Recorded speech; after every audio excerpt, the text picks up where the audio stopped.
الحمد لله رب العالمين والصلاة والسلام على أشرف الأنبياء والمرسلين والعاقبة للمتقين أما بعد அவர்களே கண்ணியத்திற்குரியவர்களே ஸல்லல்லாஹு அலைஹி வஸல்லம் அவருடைய காலத்தில் மக்கமா நகர வாழ்க்கையில் அவர்களுக்கு அல்லாஹ் 6 பிள்ளைகளை கொடுத்தார். 4 பெண் பிள்ளைகள், 2 ஆண் பிள்ளைகள். ஹதீஜா ரலியல்லாஹு அன்ஹா சொர்க்கத்திலே முத்து மாளிகைக்கு சொந்தக்காரர்களான அவர்கள். ஸல்லல்லாஹு அலைஹி வஸல்லம் அவர்கள் முதல் திருமணமாக ஹதீஜா ரலியல்லாஹு அன்ஹா அவர்களை திருமணம் செய்தார்கள் 25 வயதில். ஆனால் ஏற்கனவே 2 திருமணமானவர்களாக ஹதீஜா ரலியல்லாஹு அன்ஹா 40 வயதை உடையவர்களாக இருந்தார். அப்படி இருந்தும் அவர்களோடு ஏகபத்தினி விரதனாக ஏறத்தாழ 28 ஆண்டுகள் ஒரே மனைவி ஹதீஜா ரலியல்லாஹு அன்ஹா அவர்களுக்குத்தான் பிள்ளைகள். இவ்வாறு அவர்கள் அதுக்கப்புறம்தான் மாச்சரியங்கள் ஒழிய வேண்டும், ஏற்றத்தாழ்வுகள் அகல வேண்டும், விதவைகளுக்கு மனம் வேண்டும், உயர்ந்தவர் தாழ்ந்தவர் என்ற பாகுபாடு நீங்க வேண்டும் என்று உயரிய கோத்தரத்திலே குளத்திலே பிறந்த நபி ஸல்லல்லாஹு அலைஹி வஸல்லம் அவர்கள் பல திருமணங்களை சமத்துவமாக வாழ வேண்டும், பெண்கள் கணவனை இழந்தால் மறுமணம் வேண்டும் என்பதற்காக திருமணம் செய்தார். அந்த வகையில மாரியத்துல் கிப்தியா அவர்களுடைய ஒரு மனைவி 61 வயதில் நபி ஸல்லல்லாஹு அலைஹி வஸல்லம் அவர்கள் 63 வயதிலே வஃபாத் ஆகிறார்கள். 61 வயதிலே இந்த மாரியத்துல் கிப்தியாவுக்கு நபி ஸல்லல்லாஹு அலைஹி வஸல்லம் அவர்கள் மூலமாக இப்ராஹிம் என்ற புதல்வர் பிறந்தார். பிறந்ததிலிருந்து நோய்வாய்ப்பட்டு கொண்டே இருந்தார். அவருக்கு 6 மாதம் இருந்த அந்த குழந்தைக்கு அல்லாஹ் இறப்பை ஏற்படுத்தி விட்டார். நபி ஸல்லல்லாஹு அலைஹி வஸல்லம் அவர்கள் அழுதார்கள். இப்ராஹிமே, இதயம் கணக்கிறது, கவலையின் வெளிப்பாடாக கண்ணீர் சிந்துகிறது, உம்முடைய பிரிவு நம்மை உண்மையிலேயே கவலையில் ஆழ்த்திவிட்டது. அல்லாஹுடைய தூதரே, நீங்களும் அழுகிறீர்களா என்று கேட்கப்பட்ட போது அல்லாஹ் ஒவ்வொருவருக்கும் ஏற்படுத்தியிருக்கின்ற இரக்க உணர்வு இது நெஞ்சுக்குள்ளே சொன்னார். இந்த நேரத்திலே இறந்த தன்னுடைய மகனாரை அவர்கள் பார்த்து கொண்டிருக்கிற அந்த நேரத்தில் வெளியே எல்லாம் என்ன பேசிக் கொண்டிருந்தார்கள் தெரியுமா?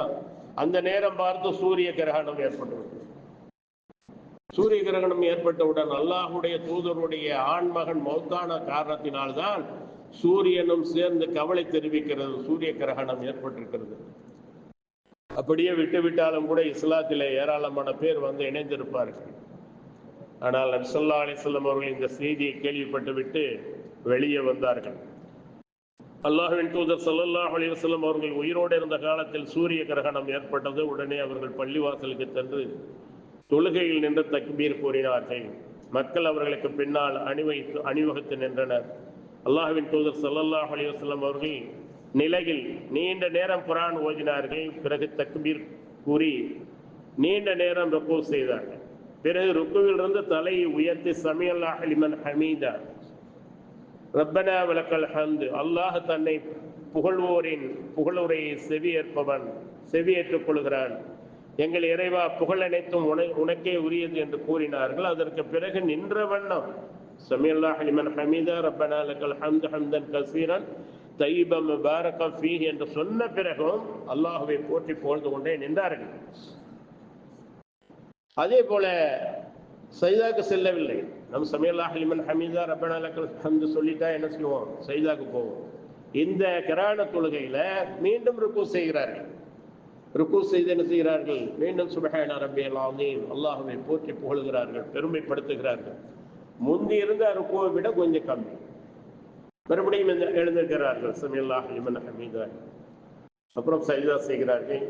முதல் சஜ்தாவிலே நீண்ட நேரம் அல்லாஹ்வை சுப்ஹான ரப்பியல் அலா, இறைவாணி உயர்வானவன் மேலானவன் என்று அல்லாஹுக்கு என்னென்ன புகழ் வார்த்தைகள் இருக்குமோ அத்தனை சொல்லுகிறார்கள். திரும்ப அல்லாஹு அக்பர் என்று சொல்லிவிட்டு ரஃபி ஃபல்லி வரஹம்னி வஸ்துக்னி வஹஜ்னி வாஃபினி இவைகள் எல்லாம் சொன்ன பிறகு மீண்டும் சஜ்தா செய்கிறார்கள். அந்த சஜ்தாவிலும் அவர்கள் நீண்ட நேரம் இருக்கிறார்கள். இப்படியாக 2 ரக்காத்து. இந்த 2 ரக்காத்துல 4 ருக்கு 4 சஜ்தா. அவர்கள் செய்துவிட்டு என்ன செய்தார்கள் சொன்னால் மக்களுக்கு உரையாற்றுகிறார்கள்.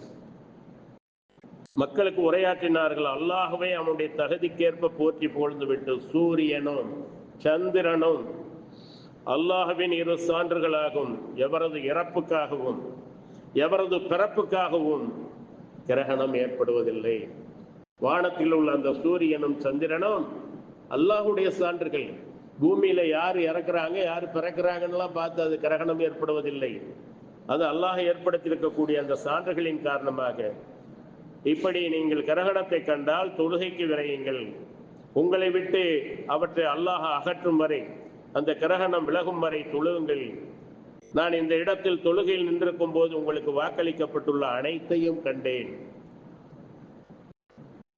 அப்போது ஒருவர் கேட்கிறார், நீங்கள் முன்னே செல்வது போல எதையை பிடிப்பது போல சென்றீர்களே அல்லாஹ்வுடைய தூதரே, சொர்க்கத்தின் பழக்குலை ஒன்றை நான் பறிக்க நாடினேன், பின்னர் பின்வாங்குவதை கண்டீர்களே, அப்போது நான் நரகத்தை கண்டேன், அதன் ஒரு பகுதி மற்றொரு பகுதியை அழித்து உக்கிரமாக இருந்து கொண்டிருந்தது, அதனால் நான் அதை விட்டும் பின்வாங்கினேன் என்று சொல்லிவிட்டு சொல்றார்கள்.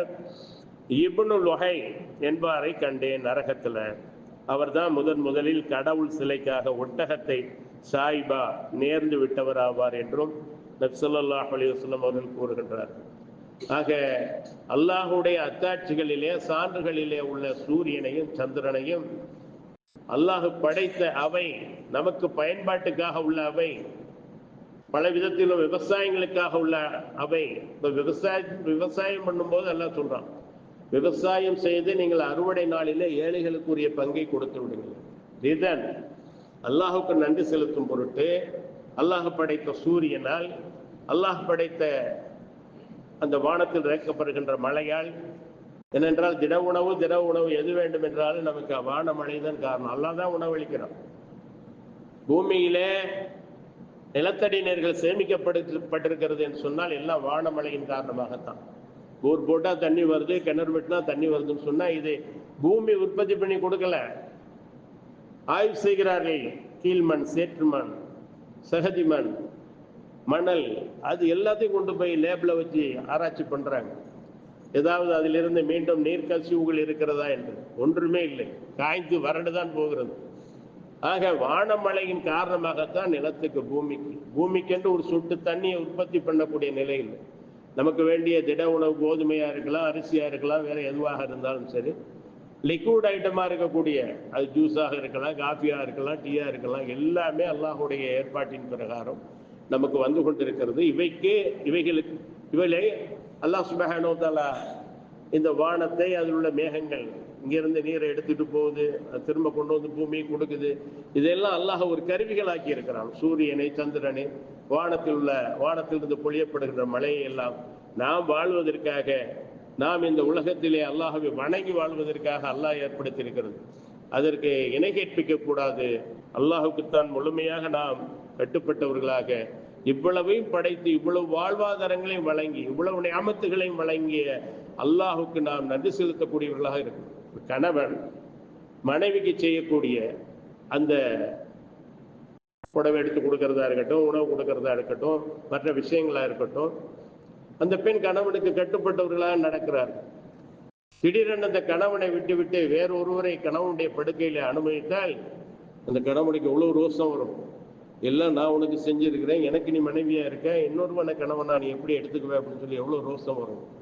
அதை விட அதிகமாக அல்லாஹ் சுப்ஹானஹு வ தஆலா அல்லாஹ் படைத்திருக்க, அல்லாஹ் வாழ்வாதாரங்களை வழங்கியிருக்க, அல்லாஹ் அங்கவயங்களை பொருத்தி இருக்க, அல்லாஹ் அல்லாதவைகளை அல்லாஹ் கொடுக்கக்கூடியதை எல்லாம் அல்லாஹ் அல்லாதவர்கள் கொடுத்தார்கள், அல்லாஹ் அல்லாதவைகள் கொடுத்தது என்று நினைக்கும் போது அல்லாஹுக்கு எவ்வளவு கோபம் வரும், எவ்வளவு ரோஷம் வரும். அதன் காரணமாகத்தான் நிரந்தர நெருப்பு, இணை வைத்தலை தவிர பாக்கி பாவங்கள் யாருக்காவது இருந்தால் நான் நாடியவர்களுக்கு அவர்களுடைய பாவங்களை மன்னிப்பேன். ஆனால் இணை வைத்தலை மட்டும் அவர்கள் வருந்தி திருந்தி வாழ்நாளிலேயே அதை விட்டு விலகி கொள்ளாத வரை நான் மன்னிக்க மாட்டேன் என்பதா சொல்கிறேன். சஹாபாக்கள் எல்லாம் அப்படித்தான் அறியாமையில இருந்தார்கள். பிறகு அல்லாஹுடைய தூதர் வந்த பிறகு அவர்கள் முழுமையாக அதிலிருந்தும் நீங்கிவிட்டார்கள், அதற்காக தௌபா செய்தார்கள் என்பதை நாம் பார்க்கின்றோம். ஆகவே அல்லாஹுக்கு முற்றிலும் வழிபட்ட நல்லடியார்களாக வணங்கி வாழ்பவர்களாக, இன்ப துன்பம் எதுவென்றாலும் அவனை அல்லாமல் நம்முடைய வாழ்க்கையில நடப்பதற்கு வழியே இல்லை என்று நினைக்கக்கூடியவர்களாக அல்லாஹ் நம்மை ஆக்கிக்கொள்ள வேண்டும். எல்லாம் அல்லாஹ் இம்மை ஆகிய வற்ப நிலையற்ற மௌத்து ஏற்படக்கூடிய உலக வாழ்க்கையையும் மறுமையாகிய மரணமே இல்லாத நித்திய ஜீவ நிலையான அந்த மறு உலக வாழ்க்கையையும் நம் அனைவருக்கும் முயற்சிகளுக்கு தக்கவாறு நன்மையாக வெற்றியாக அவனுடைய மன்னிப்பை கொண்டும் கிருபையை கொண்டும் ஆக்கி தந்துள்வானாக என்று கேட்டு ربنا لا تزغ قلوبنا بعد إذ هديتنا وهب لنا من لدنك رحمة إنك أنت الوهاب. எங்களை படைத்தவனை நேர்வழி என்னது என்று தெளிவாகிவிட்ட பின்னரும் எங்களுடைய இருதயங்கள் சருகுவிடும்படி செய்து விடாது, பிறண்டு விடுபடி செய்து விடாதே. உன் புறத்திலிருந்தே உன்னுடைய ரஹ்மத்தை அருளை கொடையாக கேட்கின்றோம். ஏனென்றால் நீதான் கொடையாளர்களுக்கெல்லாம் மேலான கொடையாளர்.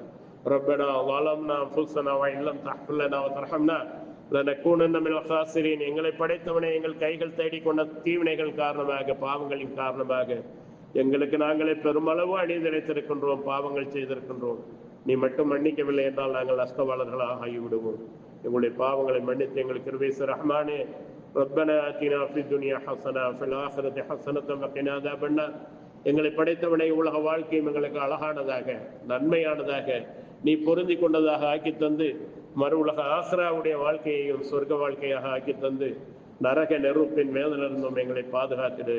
இன்னல்லாஹ வ மலாயிகத்தஹு யுஸல்லூன அலன் நபியி யா அய்யுஹல்லதீன ஆமனூ ஸல்லூ அலைஹி வ ஸல்லிமு தஸ்லீமா. இன்னல்லாஹ யஅமுரு பில் ஆத்லி வல் இஹ்சானி வ ஈதாஇ ذில் குர்பா وينهى عن الفحشاء والمنكر والبغي يعظكم لعلكم تذكرون ولذكر الله أكبر والله يعلم ما تصنعون.